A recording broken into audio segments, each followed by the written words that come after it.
is past district governor and the Honorable Mayor of Atlantic City, New Jersey, Don Guardian.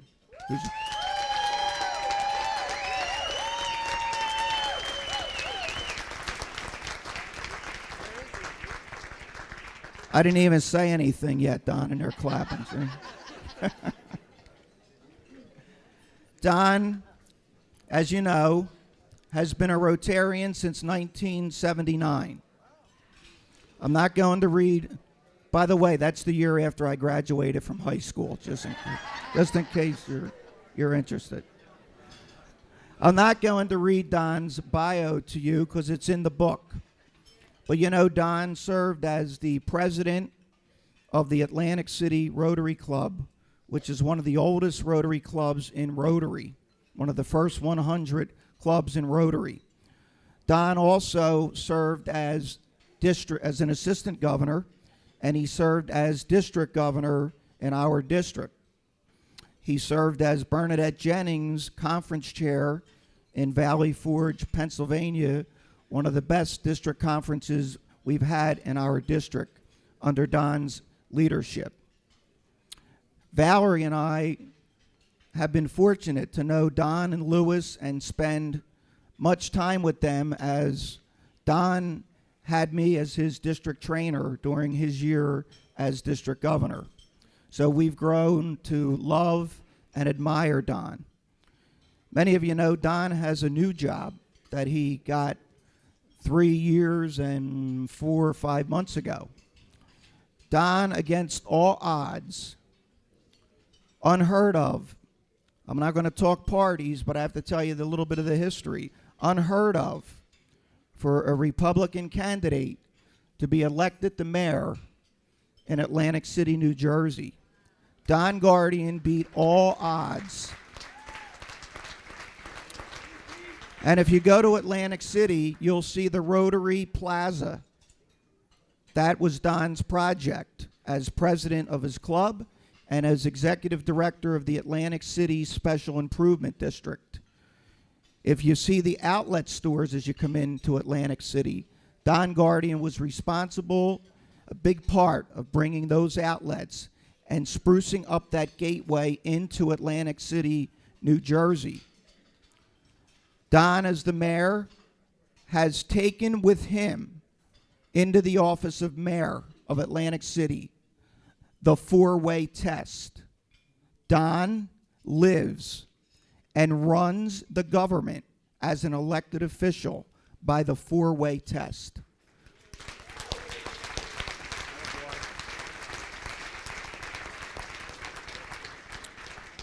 Don has one of the toughest jobs as a mayor in America right now in Atlantic City. But Don is fighting the good fight. Don is doing the right thing by the people of Atlantic City, regardless of party, regardless of pressure that he has received from legislators and even our governor. Don has done the right thing.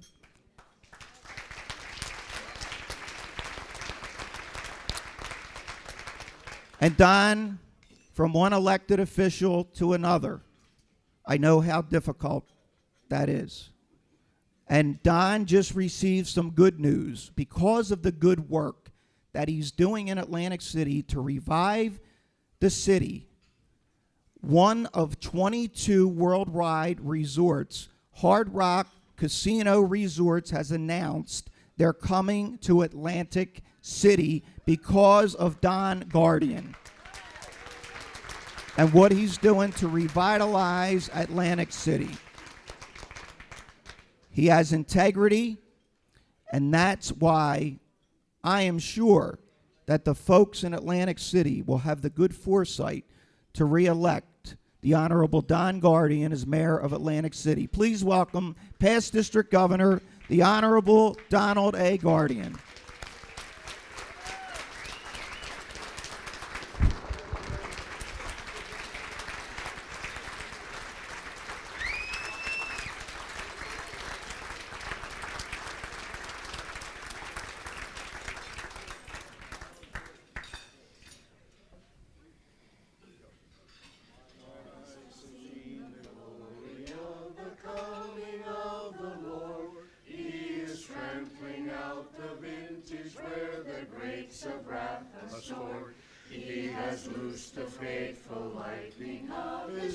Fourscore-and-7 years ago, our fathers brought forth upon this continent a new nation conceived in liberty and dedicated to the proposition that all men are created equal.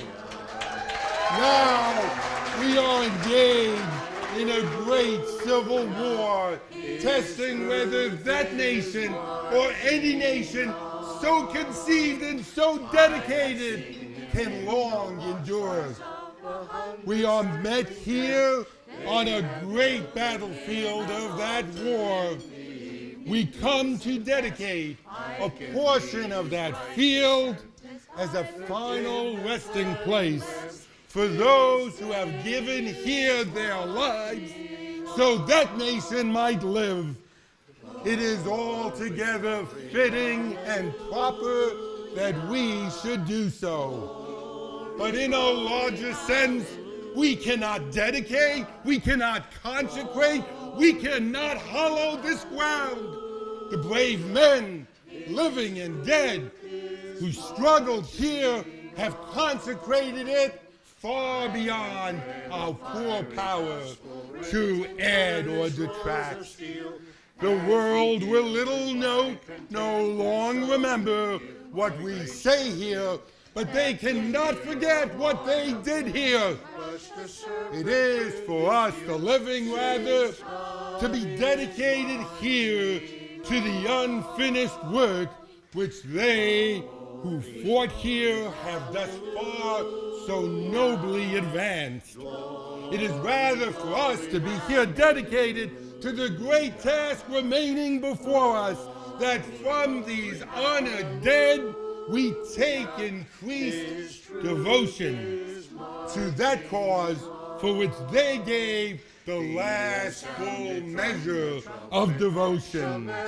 That we here highly resolve that these dead shall not have died in vain, and that this nation under God shall have a new birth of freedom, and this government of the people, by the people, and for the people shall not perish from this earth. Glory, glory, hallelujah. Glory, glory, hallelujah. His truth is marching on.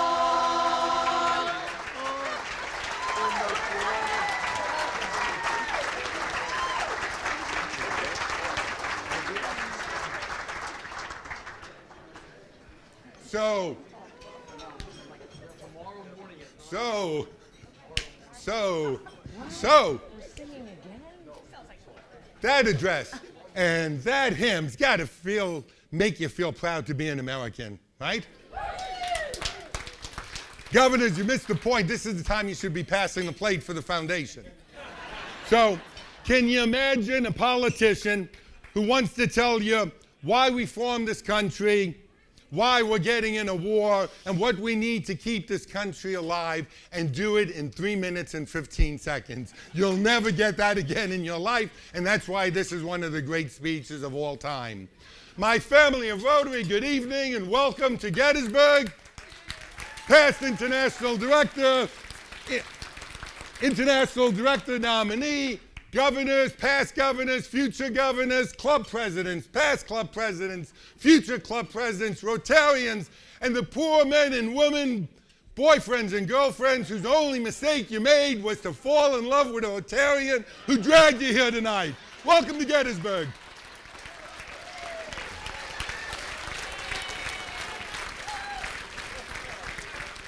Listen, I'm thrilled to be in any state that Chris Christie is not governor.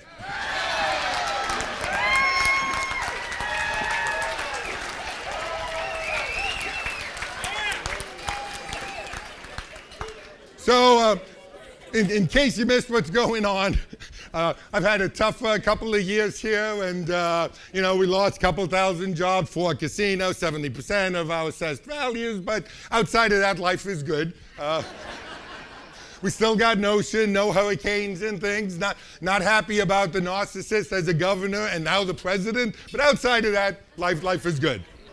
So what I want to do is go back to what Abraham Lincoln said here in November, back in 1863. He said 87 years ago. So score is 20 years, so 87 years ago. Today, I'd say 12 scores in 1 year. It brings us to the same year. It's 1776. And in 1776, the Declaration of Independence was first introduced. And it had great noble ideas in it. 1776, the country of England really had become an empire. The same as Mesopotamia and Persia, the Ming Dynasty, ancient Greece and Rome, the Ding Dynasty, the Ottoman Empire, the Austro-Hungarian Empire. Britain had the largest navy and ruled the sea, and they had the most powerful army in the world. And one thing that they did really well during the entire time they were an empire is to push the buttons of their colonialists until they broke. For those that live in modern day India and Pakistan and Bangladesh and Sri Lanka, it was taxing the salt that comes from the ocean that God gave us for free. For Americans, it was taxing the tea, the only non-alcoholic beverages that we drank. But we were very, very lucky, because when the group of people got together, our forefathers, they didn't just form a baby England. They went back to the Magna Carta, and they took out some of the principles giving individuals rights as they tried to form a more perfect union. And they went back to ancient Greek and dragged through some of the things that hadn't been talked about for a long time, like democracy, like representative government, and the lofty goals of life, liberty, and the pursuit of happiness. If we only throw off the shackles of this king, form our country, then indeed life, liberty, and pursuit of happiness will be given to white guys that are male and own land. And so, you know, hey, took a long time to get this perfect union together. 241 years later, we're not still there. In 1776, I don't care if you fought for the war, you didn't fight for the war. If you were a black man or a black woman, you had to wait for this Civil War, for the 14th, 15th, 16th Amendments, and then another 100 years for the Civil Rights Act of 1964 before people even understood what equality really meant. And if you're a woman, you had to wait for 1921 to just vote, and it wasn't until 1970 that anyone even knew what the word gender equality was. And today, women still aren't being paid what men are paid. And if we're talking about Americans with disability, it's only been in the last 20 years that we finally got around to putting depressed sidewalk cuts when it hits the street so handicapped people can roll across, and talking stop signs so that people that are visually impaired know that it's safe to cross the street. And of course, for the LGBT community, it took to 2014 for us to say that no man, regardless of his position in this country, can use the Constitution to deny any right to any American. So we're not perfect yet, but we're working on it.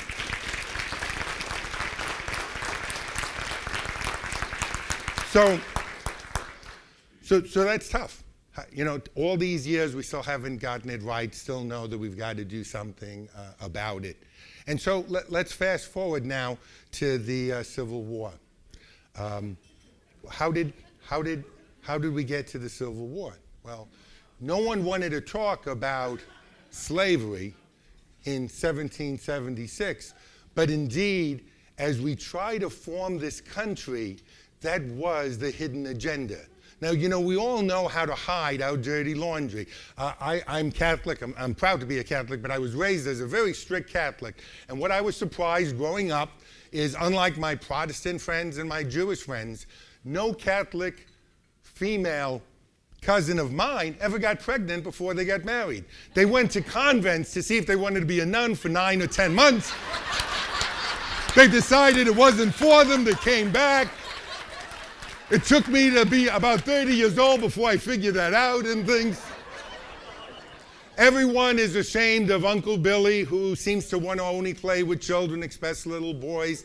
And you knew that your parents made sure that you and Uncle Billy never played unless they were in the same room with you and things. So none of us can say that we are doing all the right thing. We all hide our dirty laundry, and slavery indeed was our dirty laundry. So how could we have taken that? How could we have accepted that? All of our founding fathers, all these bright guys, Thomas Jefferson, Madison, Monroe, George Washington, you name the person that you like, they all knew that slavery was an abomination. You can't enslave another human being. But what happened was there was no combustible engine in 1776. No combustible engine meant no mechanized farming, no tractors. And that wasn't the entire problem, because we were raising tobacco and rice. But once this Eli Whitney discovered this cotton gin, it made cotton king.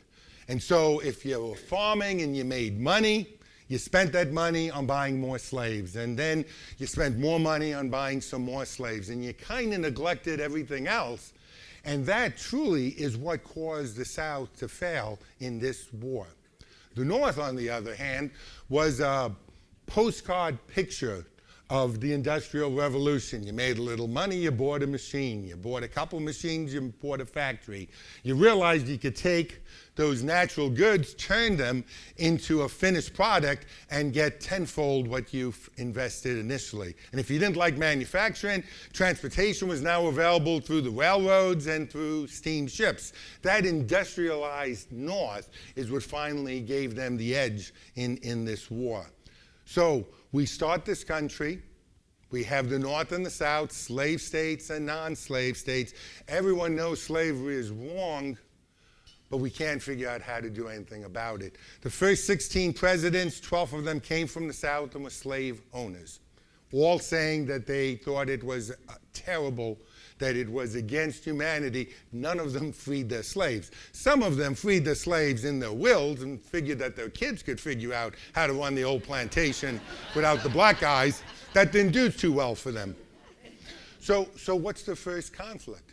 Because the Declaration was 1776. It took us until 1887 till we finally got the Constitution. Constitution initially only had one house, the House of Representatives. It was Rhode Island that refused to join the Union unless slavery was abolished. And so you have that nasty little word that we keep on using in government, and it's called compromise. And so the southern states said, listen, Rhode Island is tiny, a speck of what South Carolina, North Carolina, Virginia is. We're going to create an upper house. We're going to call it the Senate. And every state, regardless of size, regardless of your population, is going to have the same representation in Washington.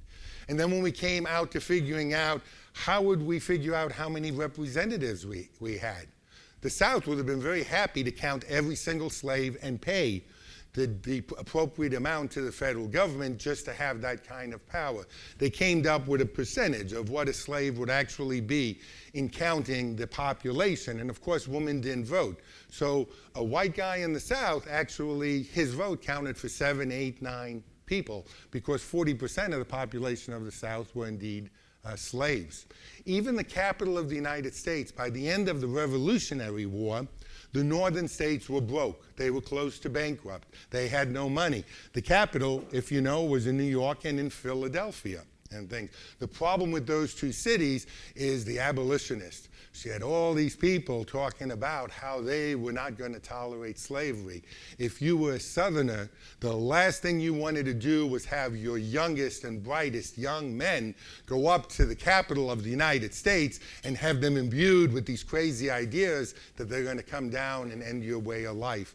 And so the Southern states picked up all of the cost of the Northern states for the Revolutionary War, for the agreement to move the capital in a slave state. Washington, D.C. is there because it was very, very important to the South that slavery continue. So how does this pass any four-way test? How do we talk about doing what's right and what's good for the government and things? Money talks. It was very, very tough to try to figure out. And all the things I told you, I don't think you remember from history and things, but they indeed were behind the scene, causing all of the issues and forming a tinderbox that eventually was going to explode. So you had a free state and you had a slave state, you had a slave state, you had a free state. Both South and North knew that our future was headed toward the Pacific Ocean. For the North, they even thought that they could bring in Canada at some point. For the South, certainly Cuba, the Caribbean, and Mexico, they saw as part of their manifest destiny. So a very, very difficult time. Lincoln's not necessarily for slavery or against slavery. He's for the Union. He's for saving the Union. And so he makes the step. He, in his heart, believes that saving the Union was more important than freeing or keeping enslaved African Americans here. A real tough decision. Goes through the first 2 years of the war. We lose every battle, by the way. So I'm not here to talk about history like everybody else. The Union sucked. We had terrible leadership. Anybody that was bright fought for the South. 85% of West Point graduates fought for the South and South. Excellent leadership. Luckily, we kept on killing them. There weren't enough bright people to replace them. And eventually, their leaders were no better than our leaders. I could twist that around and say we got great leaders and things. It's just they had no leaders by that time. So in 1863, Abraham Lincoln, and these are the things that I like to talk about because these are decisions that you have to make in your life every day, and you should understand what history tells us because we want to repeat what's good and we don't want to repeat what's bad. So Lincoln is in this tough position. What's he going to do? Well, by 1863, after losing all the battles, he figures that emancipating slaves in the South, again, he didn't free any slaves in the North. He needed to win an election. He's a politician. So he didn't touch the North. He just touched the South that he had no control over. They succeeded. They didn't listen to Lincoln. But by doing that, he was able to get people to believe in that cause. That's what we're talking about. So it wasn't just keeping the Union and the country together. It was also doing away with slavery.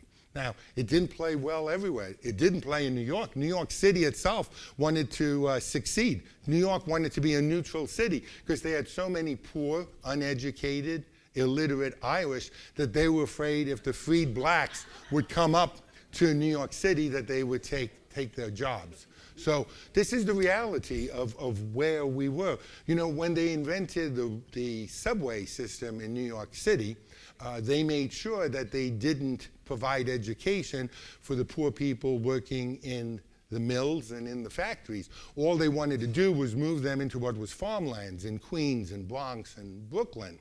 But if they made them literate, then eventually they would be making demands like not working for a nickel an hour and wanting to live like normal people. So illiteracy was certainly part of our country. How did you get them in and out of New York City? Real simple. Every subway was a different color, and if you go into the New York City subway, you'll see the style of every single subway station is different. The style of the lettering, the actual fonts, and actually the color and things. So all you had to know is where you lived and where you worked. You got on the train, you got on the blue train, you took it for 7 stops, you got on the yellow train, you looked and you saw Delancey Street, that's where you got off, and then you went home at night. So this was the way the country was running at the time. It's tough for us sometimes to think what happened there. So 1863, Abraham Lincoln decides on the Emancipation Proclamation. What I have to tell you it did is, yes, it gave us a purpose and a reason to be fighting this war, but more importantly, the one thing that we could have lost, we meaning the Union, so if there's Southerners here, I apologize. We, the Union, would have lost if France or England or Spain or Portugal came to the side of the Confederacy. And certainly that was their way of life, that noble living, the good Episcopalians is much clearer what was in Europe than what we had in the North. By coming up with the concept that we were against slavery, you couldn't now defend a country that was promoting slavery. So the final part that I want to bring to you, and I just gave you a little bit of a different thinking about where the country went from the time of our founding to the Civil War, is because I just want to talk about one guy. You know, you heard there's about 65,000 Confederates, 85,000 Union soldiers fought here in Gettysburg. There's got to be a monument for almost every guy that could afford to pay for a monument if he fought here. And I guess 20 years later, he thought he was much more important than what he really did at the freaking battlefield and stuff, because a lot of guys died, but these guys still got statues. So what I just want to do is talk about one person, because if there was Rotary at the time, I think this guy would have been a Rotarian. And his name was Josh Chamberlain. So I'm only going to talk about a very small part, but I want to tell you, it's very much like being a club president and things. And I'm going to tell you why this guy, with very little training, led from his heart and from his gut, and he made some wonderful decisions. Now, no general can pass the four-way test and things. They can pass some of the four-way tests. But once I shoot out your leg and make you a cripple for life, not building friendships with you, not building goodwill with the family and things like that. I'm being true to self and God and country and flag, not so much for the guy I got to kill. So, nonetheless, you still can be a good man. You can do the right thing. You can be noble. You can be a gentleman. You can be someone that people can be proud of. And so Josh Chamberlain is a Latin teacher in Bodine College in Maine, a teacher of language. Never went to West Point, no other military academy, never served in the military. But as he's teaching his students, he's saying, this war is real important. We really do have to preserve the Union, and we really do have to end slavery. He's a white guy, by the way. So he's up in Maine, doesn't own any slaves. He's up in Maine, he realizes this, but the college will not let him leave, will not let him go and join the war. And so he tells a little fib. He says he needs to take some time off, a sabbatical. He's going to go to Europe, and he's going to learn more about, I guess, Latin, whatever he wanted to go to Europe for. But indeed, all he did was go down to the draft office and say that he wanted to enlist. He enlisted as a soldier. He fought in one battle before Gettysburg. But on the second day of Gettysburg, this is the guy that's sitting. If you went on any of the tours, you've been here before, this is the guy sitting on top of Little Round Top. Okay? This is the guy that's up there, and this is what happens in the morning. He has 200 men from Maine. Somebody comes with him with 100 more men from Maine. It's the 20th, by the way. And they said, all of these men have finished their service to the United States, and they all want to leave. They're not going to re-enlist.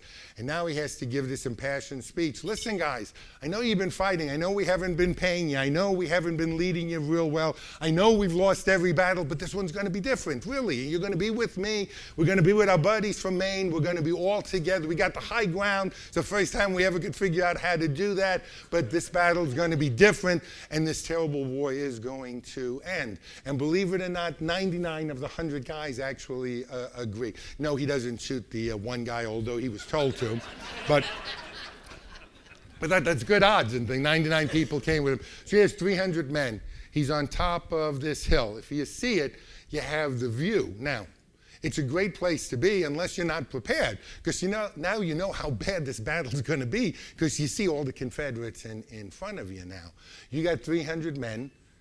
If I didn't mention this, most of the people on both sides of the war had gone to the same West Point Academy. And so many of them were godparents to each other's kids. They were best man at each other's weddings. And so when you saw your buddy a football field away or holding a flag of his regiment, you knew exactly who he was and how many men he had.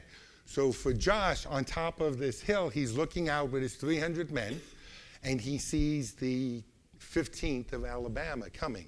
Now, they marched all day, 24 hours. They hadn't a drink of water from 9 o'clock that morning. It's about 4:30, 5 o'clock at night as they're approaching, and they're told to charge this hill.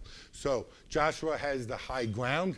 Kind of cool, because up until this, you basically stood in line and you followed, and you hoped to shoot more than the other guys and live. This is the first time we actually were able to hide behind rocks and wood.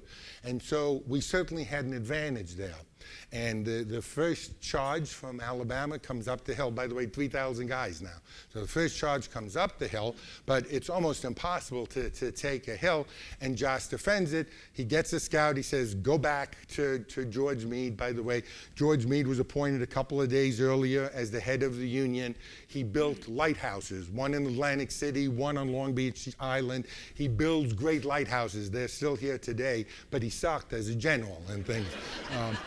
And so George Meade is there. Josh sends someone's there. He goes, listen, you didn't train me. I got all these guys. I gave that pep talk because I'm a teacher. I know how to do that stuff and things, but I don't really know what to do right now because they charged up and we used a lot of ammunition and things. And they charge a second time, and now he knows he's running out of ammunition. He sends another scout and says, somebody's got to tell me what to do and things. I'm not really sure what I should be doing right here. And my men are going to realize pretty soon that I don't know what I'm doing.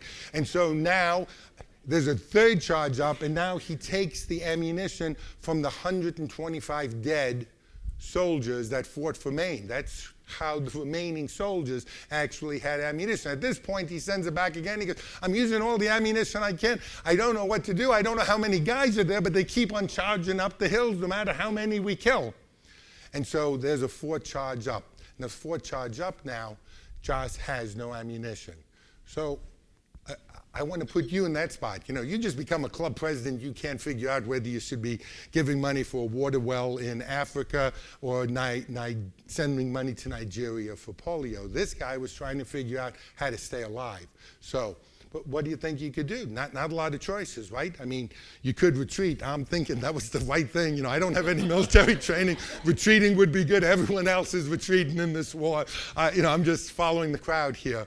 Or I could stay there and let the guys kill me, or I could surrender. I think you run out of ideas after that. You can't hide. There's no place to hide on this. You're on top of the hill. You're not like in, the sands of Iwo Jima, where they're going to take a couple days before they find you. You're out in the open here. And so what happens is he is on top of Little Round Top. And if I could describe this, the Union Army is here. And we have the high ground here. And Joshua is right here, and he's in the front with the rest of the army, and then he has a side so that you can't come up on his side either. And what he does is, not knowing what else to do, he does the bravest thing, the brightest thing. He uses his heart. He goes on the offensive. And he takes that side and he uses it like a door.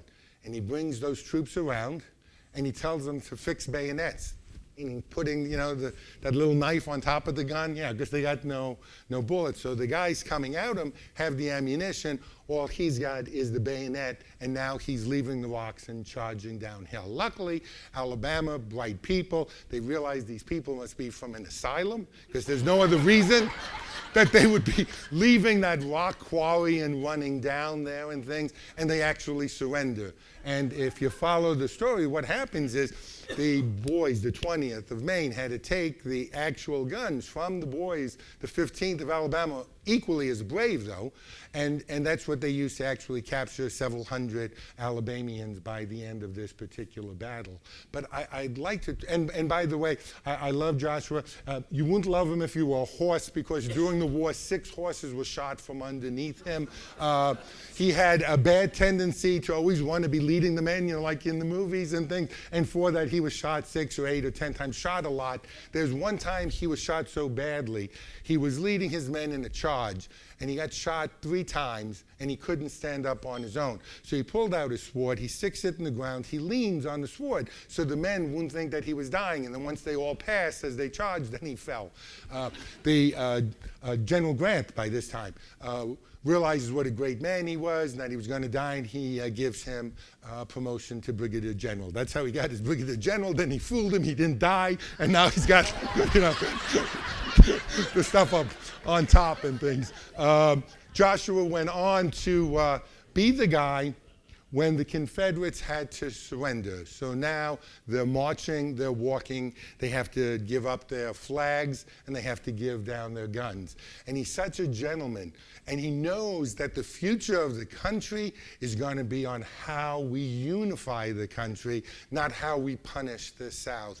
And so he commands his troops to attention, they salute, they give the Confederates the last bit of pride that they had. The Confederates now stand straight, sit up straight on their horses, they pass by and they salute.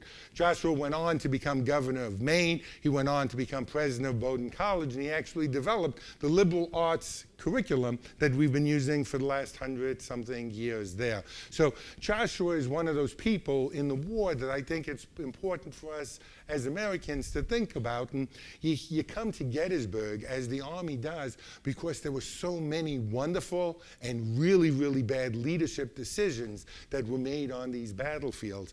And because there was so much information taken, and then in true American fame, 20 years later, if you wanted to finally get the check that you were supposed to get when the war ended, if you wanted that check 20 years later and you fought at Gettysburg, you had to come back to Gettysburg and you had to actually walk in the same area where you walked. And that's why we know so much about how each of the different companies and battalions actually advanced or didn't advance. And we use it now in more of a peaceful setting rather than a wartime setting. But it's that type of leadership that I think that we are challenged with all the time. So is it difficult like this? No, you're not running around killing people. You don't have your meeting, collect the 50-50 and to decide who you're going to shoot. But you're making tough decisions and things. And those decisions sometimes are the easy decisions. And what I'm asking you today is, don't just make the easy decisions, make the right decisions. So, just because you had a float in the parade, the Memorial Day parade every year, and it cost $10,000 now to redo that float, you got to think about that. Did that really bring new Rotarians into the club and things? Did it do something to the town and things? Or could that money be better used for a scholarship for a kid who wouldn't have gone to college? Would it be better to do a well somewhere else? Could you have bought malaria nets? Could you help with polio immunization? And that's the type of decisions that I think if we're experienced Rotarians, we need to share with younger Rotarians. And just because you as president or district governor had this particular project, it may have been well done. And you've got to realize that that time is over, and we need to figure out what Rotary needs to be doing now. Sometimes the club just does it because you always did it, or because there's governors there and you're afraid to hurt his feelings and things. So that's the type of decisions from the heart that you got to be making in terms of leadership. If anyone here has gone to especially India or Nigeria, and you were on a polio immunization, I can't believe that you didn't see children that were either going to die or they were dying in front of you from malnutrition. So when we say, oh, we're going to put money right here in my town because we need it here, children in the United States go to bed hungry if they're poor, but children in Nigeria die because of the lack of food. And there is a big difference there. And that's what Rotarians are being asked to do. Luckily, we have this worldwide organization. We have boots on the ground, and we can help, not just here, but around the world. And so what I'm asking you, the decisions to make is think about the leadership decisions that were made here in Gettysburg and see how you can apply it. The last thing I've got to do, and by the way, I'm not chairman of anything, so this is just coming from the heart. It doesn't matter what you want to do if the 400 people tonight don't go home and recruit one person next year to join your Rotary Club. Eventually, we will not have a Rotary Club. So it doesn't matter all your lofty and good ideas if we're not replacing ourselves. Now, you can say the last 20 years has been tough, United States, Europe, Canada, to bring in new Rotarians, but I can tell you what I see in Atlantic City. these millennials, the ones we all want and stuff. We have a junior of commerce for the first time in 25 years in Atlantic City. And what I see is people in the 20s really want to do things. They ask tough questions, but they want to do good in life, and they understand that. So it's not just joining the chamber so you can get a little business, sell a little insurance, have someone buy a car. It's actually getting together because you say, I think that we as a group, as a non-government organization, can actually make a difference in the world. And so the first thing I implore you is, it's no good for us to sit here and talk about all the good feelings we have if we let our Rotary clubs die. So that's number one. Number two is, and by the way, you know, government is terrible. I'm in government now. If you can find anyone to do it, don't let government do it. Whether it's picking up trash or collecting your taxes or doing payroll or planting grass, anybody can do it better than government. We will screw it up, and that's the best of us. So having said that, though, yeah, you can clap. Yeah, I know. Yeah. You know, as tough as my time is in Atlantic City, one of the things I like to say, I can still walk down the street and people still wave with all 5 fingers. And that, I didn't know if Pennsylvania would get that joke, but I'm glad you did. Okay. You know, New Jersey's tough and stuff. We can use the F-bomb 5 times in the same sentence, and it's grammatically correct, and we didn't mean to insult you. But so it's a different world, and I don't know what happens if you ever leave Jersey, because no one else is going to ever understand you. They're just going to really be upset by you. So the second part of that is, I talked about government. The one thing that Rotary seems to do well is the work we do through our foundation. And so it's the foundation that really keeps us alive.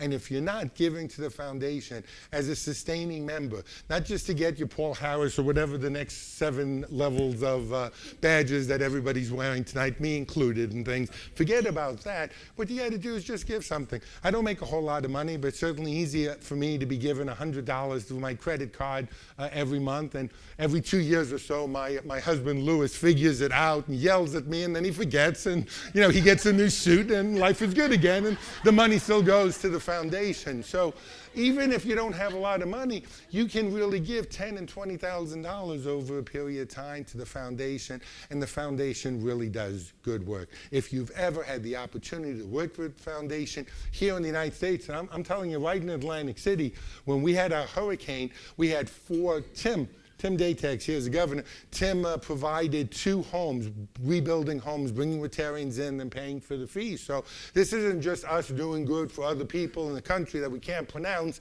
and we can't find on the globe and stuff. This is right here in Atlantic City, a house that I pass when I walk to work. So Rotary Foundation can do a lot of good all over. And so I implore you, if you believe in Rotary, if you feel good, you already blew $1,000 or whatever Bernadette charged you to come here today and things like that, you certainly should be able to give something to the foundation. So that's kind of it. I wanted to talk about how we got here as a country. I wanted to start it off with Lincoln's Gettysburg Address, because I'm just always impressed that he could say so much in so little time. As a matter of fact, the guy after him was Professor Everett, great speaker, orator. He spoke for 2 hours before Lincoln, and after Lincoln gave that 2-3-minute speech, he said, "You said more in 3 minutes than I said in 2 hours about the cause of the war and where the country needs to go." No one knows, by the way, what Lincoln said. There was no recording of it. Because the guy before him took 2 hours, they figured that Lincoln was going to be on the stage for at least 30 minutes, 45 minutes, and so they don't even have a photograph. If you see a photograph, it's him sitting down after the speech. That's the first photograph they got. So he got up there. He didn't write it on napkins. There's a draft of the speech. That's number one. Number two is there's a speech that he wrote on both sides, but he stuck it in his pocket. He sweat going back to Washington, D.C., and it bled. So he couldn't see the actual words that he had written for the speech. Everett had asked him a couple months later if he could get a copy of it so that he could sell some war bonds, and Lincoln wrote it out. But he wrote it out 2 months after he actually delivered the speech. No one wrote the speech that he actually no one was there recording it. There's no recording devices and things, so we really don't know. And that's why I figured I could, do a Don Guardian version, because it's as right as anybody else's and things. And even for the old guys, you weren't around in 1863. So, thank you for being so attentive and quiet. I think this was a wonderful evening and things. I thought the strolling strings were incredible and things like that. What a wonderful, for everyone here involved and things like that. Makes you proud of they're not my children, but they certainly could be and stuff. Very proud of what they did. For everyone else, I just want to thank you from the heart for being a Rotarian, for doing what you've done. Welcome back to the United States. It's nice. And I'm figuring you've drinking all the beer, tequila, and smoked all the dope that you can in South America. So you're back. Welcome back, Anthony. See? Good. Thank you, Anthony. For everyone else, thank you. God bless you. Have a wonderful year. Thanks for what you do for Rotary.